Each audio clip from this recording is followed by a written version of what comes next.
बरपाली अंचलर पुरपल्ली रे स्वभाव कवि गंगाधर मेहरंक 156तम जयंती पालित हो जाइछि। एठाकार विभिन्न शिक्षा अनुष्ठान तथा बेसरकारी प्रतिष्ठान मानकरे एही उत्सव अति समारोह रे पालित होइथिला।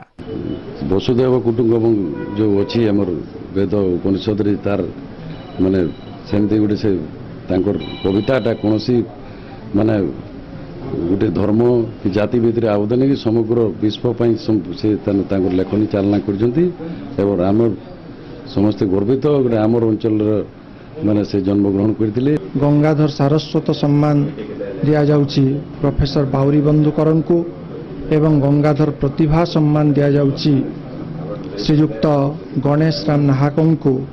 आज बरपाली परिचय कवि गंगाधर पाई एवं गंगाधर साहित्य कालजयी क्लासिक्स कविता कहती से कालजयी एवं से जुग जुग पाई से अम्लान हो रहे लोकंर स्मृति रहिबे गंगाधर साहित्य प्रचार गंगाधर स्मृतिर प्रचार पाई अनेक काम करबा अछि। एही अवसर रे बहु संख्यक छात्र छात्री कविंक बासगृह मुख्य छकरे थिबा कविंक प्रतिमूर्ति रे पुष्पमाल्य अर्पण करथिले।